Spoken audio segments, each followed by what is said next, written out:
Welcome back to our series looking at leadership skills.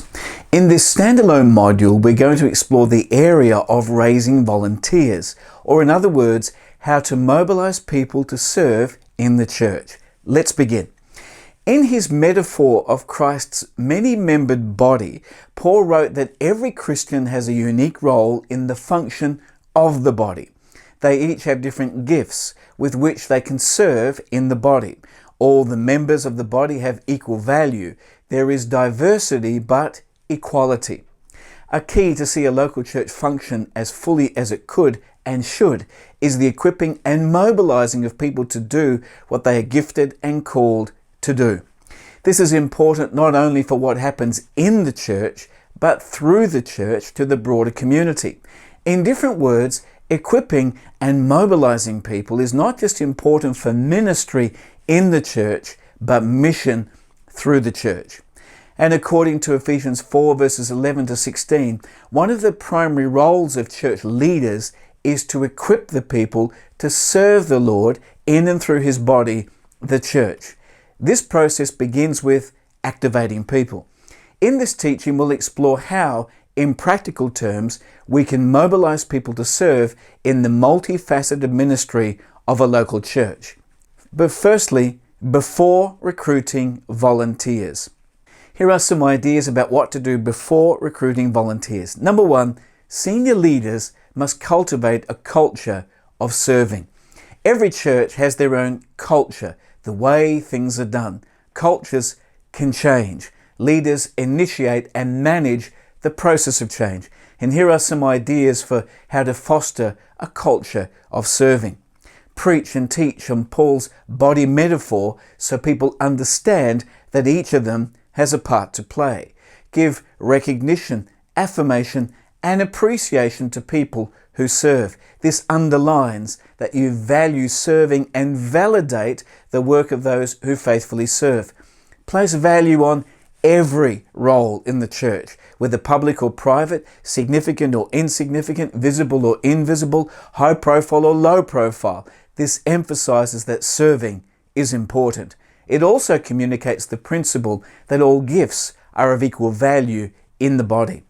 Number two, identify places where people can serve.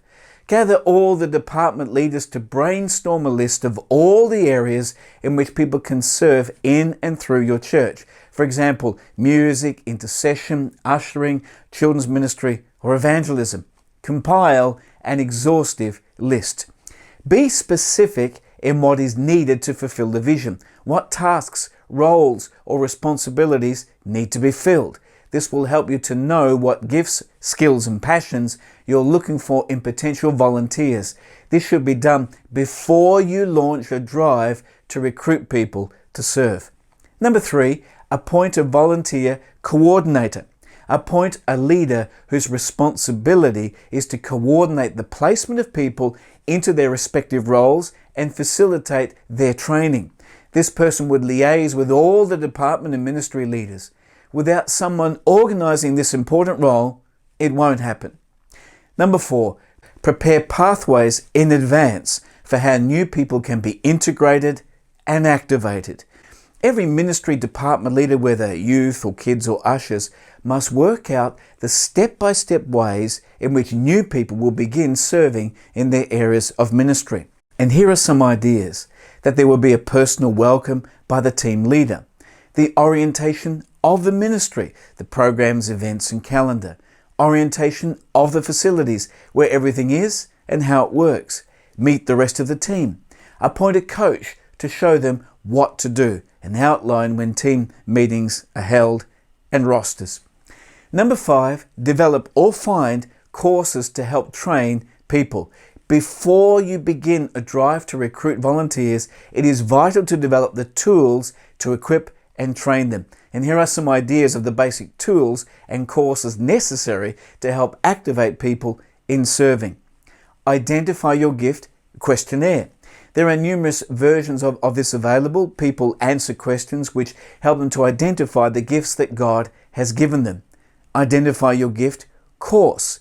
This is the natural progression from the questionnaire. It answers the basic question of, well, based on the gifts identified in the questionnaire, how do I find a ministry that is right for me? A Leadership 101 course.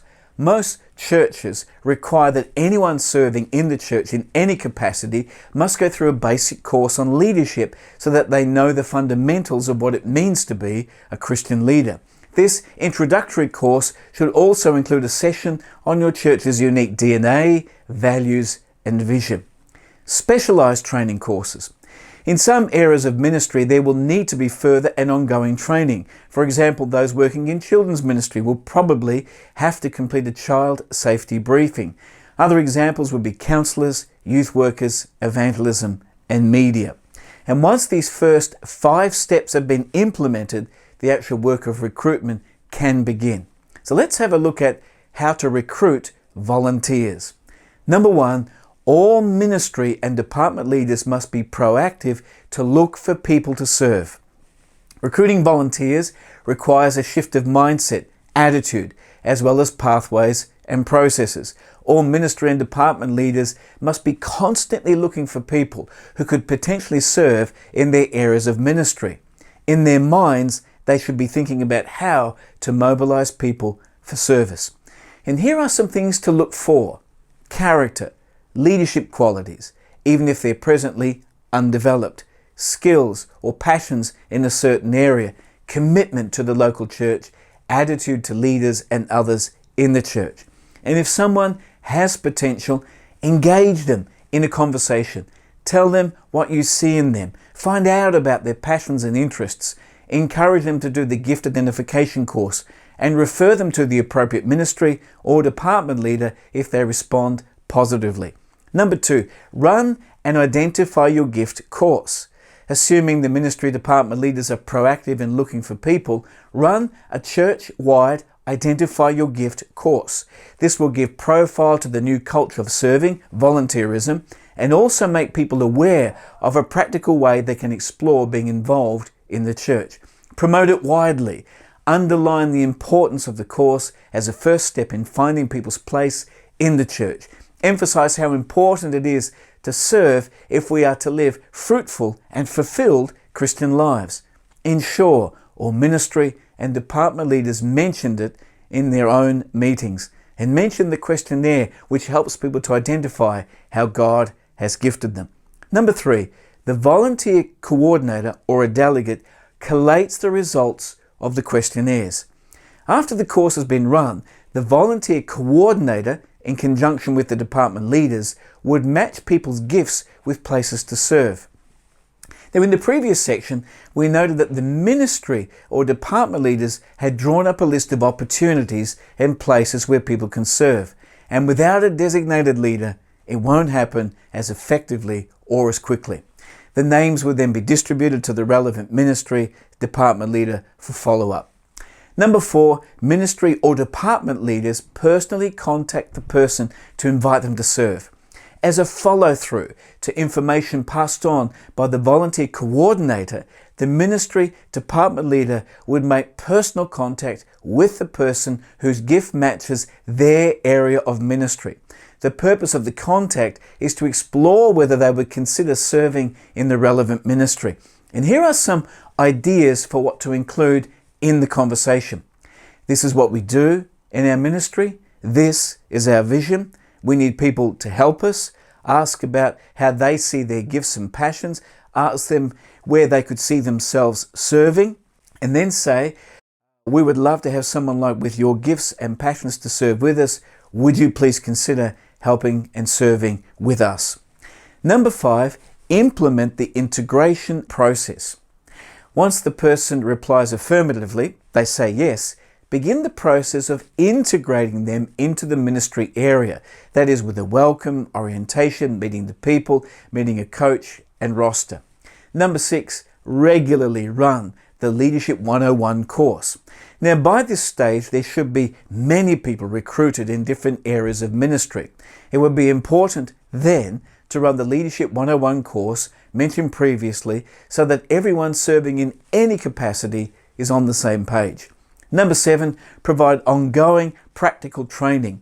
One of the keys to developing people is to provide practical training which equips people to live their lives in the real world. Perhaps marriage enrichment, raising kids, balancing life and work, stewardship, or managing their finances. Now let's talk about after the person begins to volunteer. In a lot of churches, volunteer recruitment is normally relatively easy. The biggest challenge after recruiting people is retaining people. And here are some common reasons why people drop out quickly. The reality of serving fell short of their expectations. They didn't really understand how much commitment was involved. They didn't realize that they were going to be criticized. The role that they're serving in is not a good fit for them. They haven't got enough time anymore, or perhaps they're not getting on with other team members, or they'd rather be doing something more important. But here are some ideas on how to retain volunteers. Express appreciation often. Value and validate what they do. Have an end of year thank you dinner to honour them and to say thanks. Ask them how they're doing. Listen to their feedback and act on it if necessary.